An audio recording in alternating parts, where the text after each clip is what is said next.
30th April 2025 ছিল আমাদের 26th years anniversary. এই প্রথম অ্যানিভার্সারি যেটাতে আমরা কর্তাগিন্নি একসাথে ছিলাম না, কারণ শ্বশুরমশাই প্রচণ্ডভাবে অসুস্থ, যাকে নিয়ে বেশ কিছুদিন মানে প্রায় 9 দিন মতো আমার হাজব্যান্ড ছিল ভেলোরে। তখনও ভেলোরেই যখন আমি এই মেহেন্দি করছিলাম।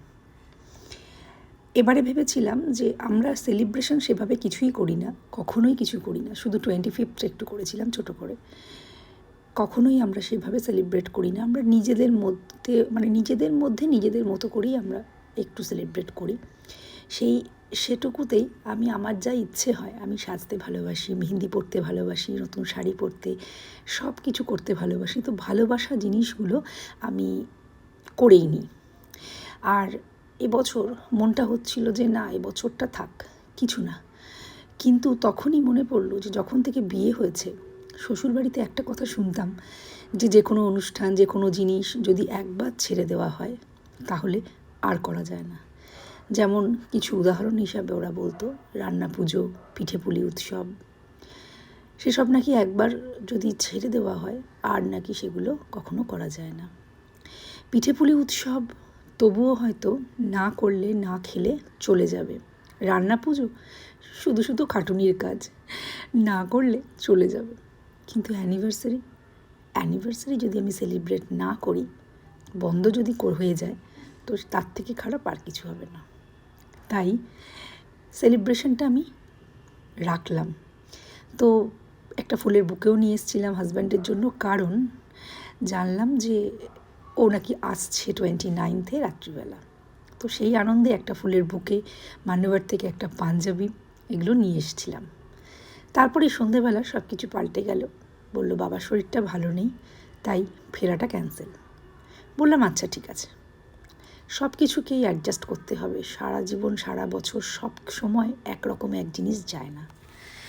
যাই হোক, তার পরের দিন মানে বাবা আবার স্টেবল হওয়ার পরে তারপর আবার টিকিট কেটেছিল যে একটা দিনের জন্য যাই, কারণ ওখানে ননদের বর, ননদের ছেলে ওরা ছিল তখন।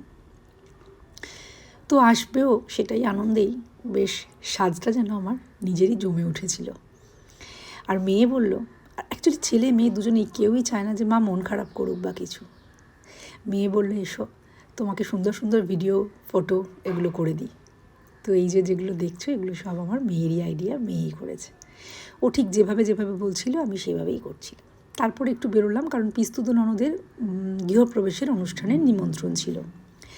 হাজব্যান্ড যদি এখানে থাকতো হয়তো কোনো প্ল্যান থাকতো, কিন্তু ছিল না, তাই গেছিলাম। আর রাত্রিবেলা যখন 11টার সময় ফিরলাম সেই অনুষ্ঠান বাড়ি থেকে, এসে দেখলাম বাইরে 26টা ফুল দিয়ে বুকে নিয়ে দাঁড়িয়ে আছে।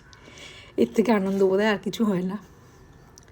যাই হোক, আমি ওপরে আসার পর আমিও ছোট্ট করে সারপ্রাইজ দিয়ে দিলাম, যে জিনিসগুলো আমি ভাবিনি যে হাতে দিতে পারবো, ফুলটা বা গিফটটা। তারপরে যাই হোক দিয়ে ভীষণ মনের আনন্দ হলো যে ওই অ্যানিভার্সারির ওই 1 ঘন্টা, 11টা থেকে 12টা পর্যন্ত, ওই 1 ঘন্টা যে সত্যি একসঙ্গে থাকতে পারলাম, এটাই বিশাল বড় পাওনা। আরও একটা 30শে এপ্রিল খারাপই যাচ্ছিল, কারণ আমার বাপি যখন অসুস্থ হয়েছিল, আর 30শে এপ্রিল সারা দিন অক্সিজেনের জোগাড় করা, তখন কোভিডের সময় ছিল, ভীষণ চাপে গেছিলো 30শে এপ্রিলটা। কিন্তু সারা দিনের পরে শেষকালে যখন রাত্রিবেলা বাড়ি ফিরেছিলাম 10টার সময়, তখনও স্নান টান সেরে রেডি হয়ে একটা ছোট্ট কেক আমরা কেটেছিলাম। তখন জানতাম যে হ্যাঁ এটা হবে, কারণ কি আমার বাপি কলকাতাতেই ছিল, সেই জন্য জানতাম। আর যেহেতু শ্বশুরমশাই বাইরে আছে, সেই জন্য এটা এক্সপেক্টই করিনি আমি যে এবছর আমরা দুজন ঠিক এইভাবে কেক কাটতে পারবো। মানে 1 ঘন্টার জন্য আমরা অ্যানিভার্সারিতে একসঙ্গে ছিলাম। ওই যে বললাম প্রথমে যে কোনো অনুষ্ঠান নাকি বন্ধ করে দিলে সেটা বন্ধ হয়ে যায়, তাই আমি চাইনি যে এটা বন্ধ হয়ে যাক। তাই যেভাবে পেরেছি সেইভাবেই করেছি। আমার মনের কথাগুলো আজকে একটু ছোট করে রাখলাম, ভালো লাগলে জানিও।